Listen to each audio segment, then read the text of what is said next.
Narito na ang PTV Balita ngayon. Handa ang Department of Social Welfare and Development na palawakin pa ang kauna-unahang food bank sa bansa na walang gutom kitchen. Ayon kay DSWD Social Technology Bureau OIC Division Chief Jason Uwabel, pinag-aaralan na rin nila ang pandagdag o pagdadagdag ng lokasyon ng walang gutom kitchen at ng maraming benepisyaryo ang makinabang rito.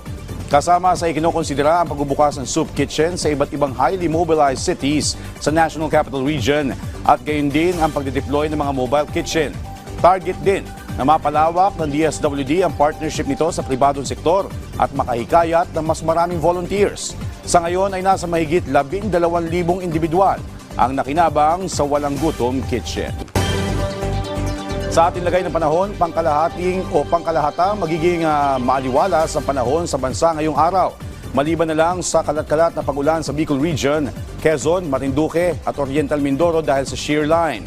Easterlies naman ang sanhin ng kalat-kalat na pag-ulan sa Eastern Visayas, Dinagat Islands at Surigao del Norte. Magiging maulap naman na may pag-ulan ang mararanasan sa Cagayan Valley, Cordillera Administrative Region at Aurora dahil sa amihan. Magiging maulap din hanggang sa maulap na papawirin na may manakanakang pag-ulan ang mararanasan sa Metro Manila at nalalabing bahagi ng Luzon. Ang nalalabing bahagi ng bansa ay may parteng maulap hanggang sa maulap na papawirin na may isolated rain showers dahil naman sa amihan. Tiniyak ni Pangulong Ferdinand R. Marcos Jr. na hindi mababawasan ang serbisyo at benepisyo ng PhilHealth sa kabila ng zero subsidy. Ayon sa Pangulo, sa katunayan, mas madadagdagan at dadami pa ang serbisyo nito ngayong 2025. At ito ang garanti ko. Napakasimple lang ang garanti ko. Kahit may subsidy, kahit walang subsidy, kahit anong contribution, all of these issues, hindi mababawasan ang serbisyo ng PhilHealth.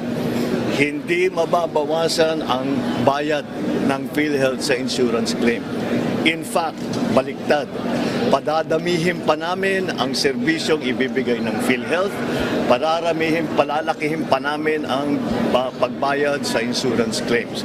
So, I would like to just assure everybody, huwag niyong inaalala na mababawasan ang serbisyo kahit na kanino, para sa senior, para sa mga hirap, para sa middle class. Walang mababawasan kahit isang kusing. Quite the opposite. Dadagdagan natin yan in 2025, mas dadami pa ang magiging serbisyo na ibinibigay ng PhilHealth, mas lalaki pa ang magiging payment na ibibigay sa insurance claim. Kaya huwag po kayong mag-aalala, walang mawawala sa serbisyo ng PhilHealth. Mas pinapaganda pa nga namin ang pagpatakbo ng PhilHealth para mas marami pang maibibigay sa taong bayan.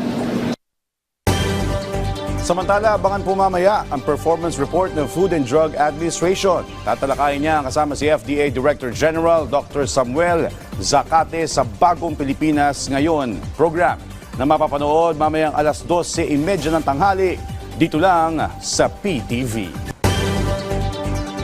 At yan ang mga balita sa oras na ito. Para sa iba pang updates, i-follow at i-like kami sa aming social media platforms sa @PTVPH. Ako si Joshua Garcia para sa Pambansang TV sa Bagong Pilipinas.